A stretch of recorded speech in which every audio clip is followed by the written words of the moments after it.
what's up guys, Dizzy Nuts here. We are at the Art of Animation today and we're going to show you some good spots to take some photos. Some of the places I've done in the past which are really cool. Actually, I'm going to show you some staircases which are not on all the areas, so we're going to go check those out. We're going to take some shots there and then we're going to hang out till the nighttime so we can take some night shots as well, so you can see how I set up. And let's go also walk around, so I'll show you the area as well. This guy's gonna run me over.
Okay, so one of the cool things, we're actually going to walk into the Lion King area now that the sun is actually coming down right now over this side.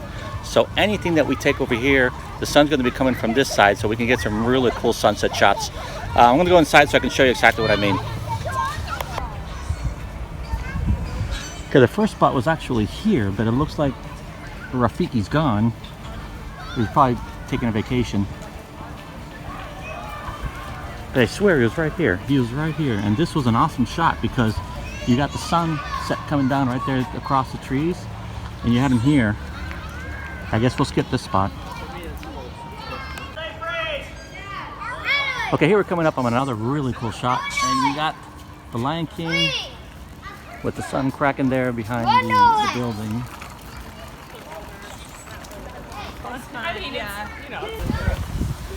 Here's another real cool spot to shoot. You got the sunset right there. Okay, awesome. There you go, like this. This is the shot right there. There you go, guys. There's a couple of shots here in the Lion King area. So if you do take any of these photos, please tag me. I'd like to see them.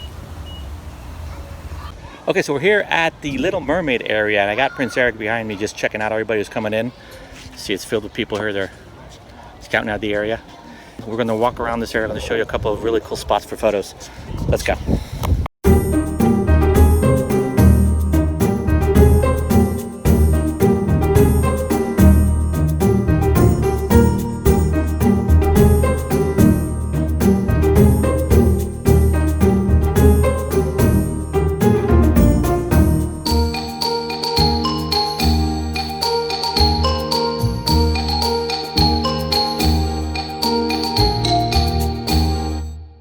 Okay, so right behind me here is probably one of the best shots to take when you're here at the Art of Animation. And the reason of that, you got the balcony so you can climb all the way to the top and you're going to get all this amazingness over here. You got the sunset coming down, you got the Ursula on one side, you got King Triton on other. So this is a prime spot, guys. This is it. This is probably the best spot that I like at the Art of Animation. So we're going to go up there to the last floor and shoot, and let's see how it looks. Up we go.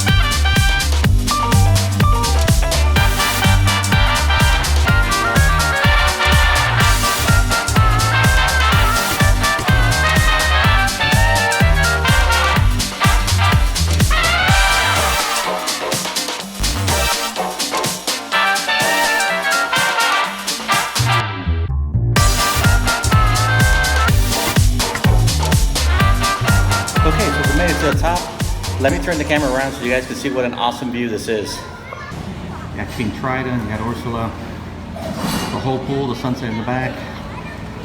It's awesome. Now for a shot like this, you got to make sure you use the widest angle possible. In my case, I'm going to be shooting with the Tokina lens, and I'm going to put it as f8, and the ISO, I'm going to let it roll automatic. So basically, I'm going to be putting my camera in aperture mode. I'll put f8 and I'm going to take this shot. So again, the widest lens possible. That way you can get the whole image here of everything, all the details, okay? Here's a shot.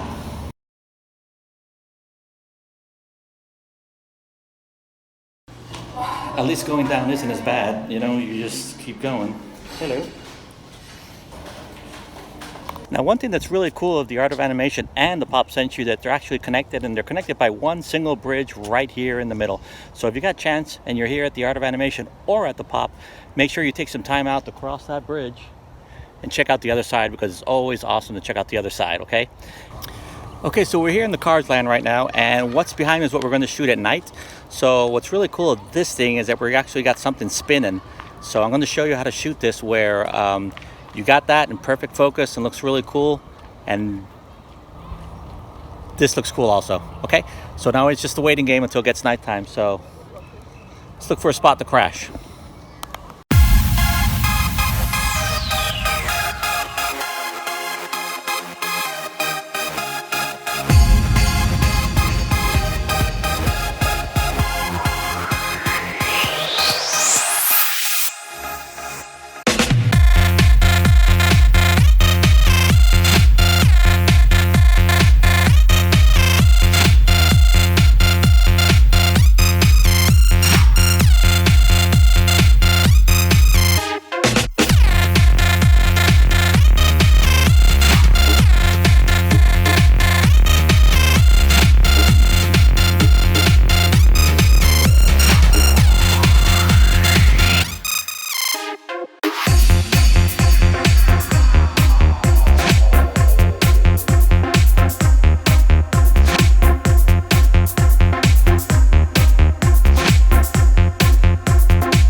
So I want to show you what we're going to do in order to combine two shots so we get a nice, really cool photo. Okay, so let me show you the camera settings. Okay, so here's the image we're going to be capturing. I got the fisheye on, as you can see, which is how we got this really cool effect here. And we're capturing the lowrider here on the right, and we're going to capture all of the cozy cone there on the left. So basically, I'm going to hit the exposure so I can get my settings. Make sure my exposure indicator is right there in the middle, which says it's going to be 10 seconds. Okay, so it's 10 seconds, so you're going to see this right here. It's going to come out all blurry, which is okay. So let me go ahead and take it. This guy too, right? Okay, so here's our image. Straight out of the camera. I haven't processed anything. Okay, so you can see here, the sign is all blurry. Everything looks awesome, but that looks blurry. So what we're going to do, we'll take another shot, but we're going to, this time, we're going to do a really fast exposure. And we're actually not going to really care about the ISO setting, so let's bring this all the way up to probably like 1600, and that's going to make me automatically bring down my shutter speed to faster, which is a 0.6, which is probably still I'll still get blur there. So let's bring it down a little more, and okay, so it's going to take a shot of 0.4 seconds. So let me wait till the sign's in perfect direction and hit the button. There you go.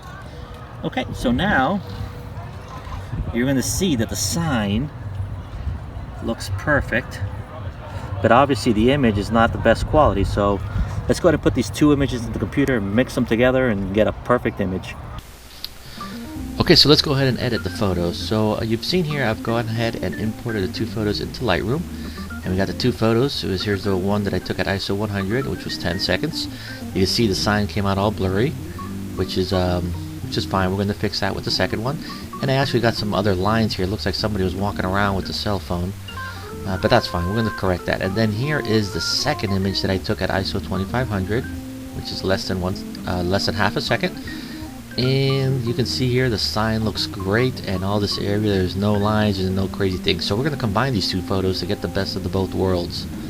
Okay, so the first thing is first, we're going to make sure we select the two photos, and you're going to make sure that they're both white. Do it by doing the control key to select the two, and then we're going to right click on it, on any of the two, and go to here and edit and select open as layers in Photoshop. Let's let Photoshop do its thing, and it's going to load the two images under one, and you can see how it's going to be setting them up right here. Let's wait till this finishes, and there you go. Okay, so very important, you always need to make sure that the best images is on the top, because if you've used Photoshop, you know that the images on the top, it has the order, it will show the top first and then work its way down. So in this case, this image is taking the whole opacity of it, which is 100, so anything that's behind it is not going to be seen. Okay, so you can see I can turn off the other one and nothing will be seen from behind. Now let's go ahead and make sure that they are aligned, and now the way that I do this, I actually select the two of them, hitting the control key, and I'm going to go to here to edit, and I'm going to hit the auto align layers. Now it's always good to do this in case anything was moved or was bumped or something. Even though I shot with the tripod, I always do this command because you never know if you need to, if it's just off slightly. Okay, and there we go, it aligned the two layers. Now the next thing that we're going to do is actually do a mask, which is using this little tool down here.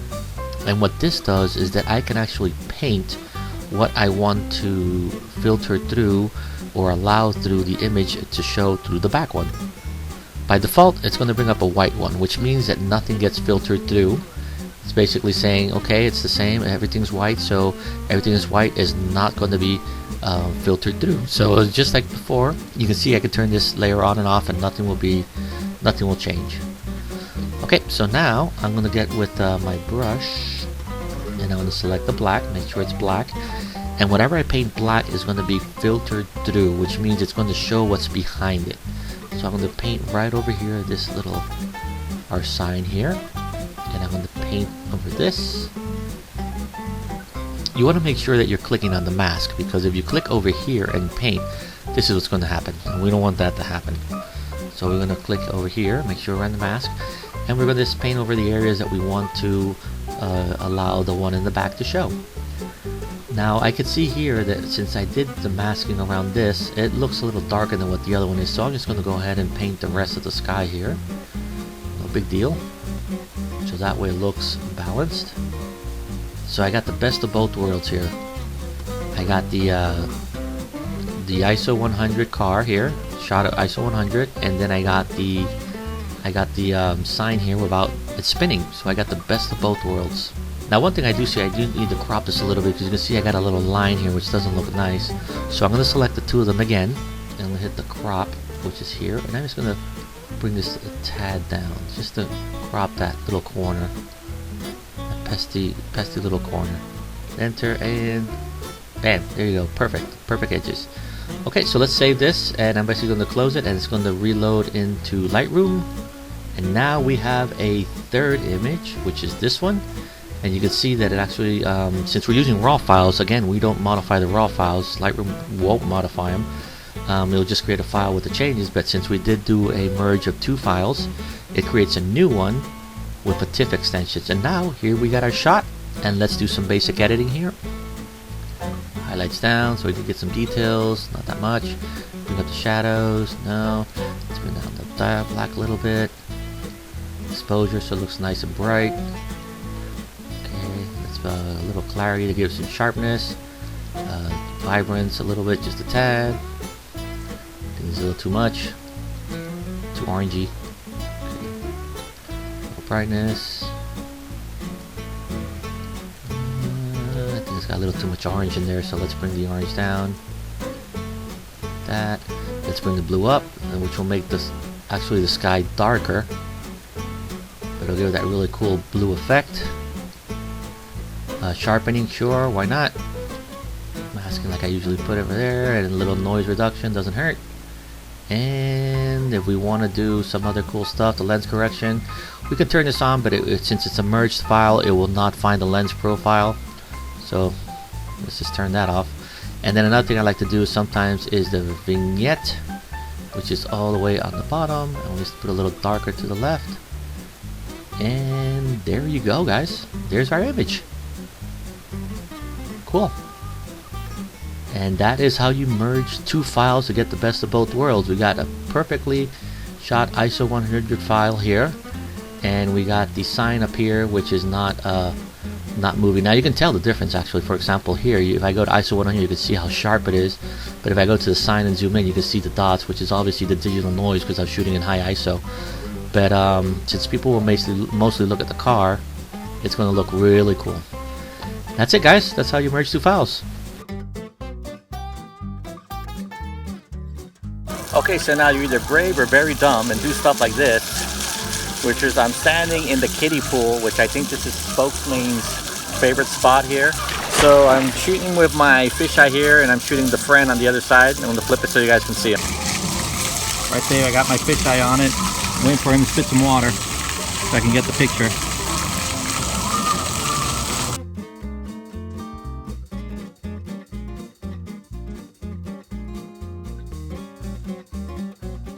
Okay guys, thanks for watching. That's how you combine two images here in Photoshop. Now you can always combine more than two images, so if you ever want to combine 3 or 4 images, just make sure that the sharpest image is always on the top and you work your way down. Okay, so until next time, take care and stay awesome.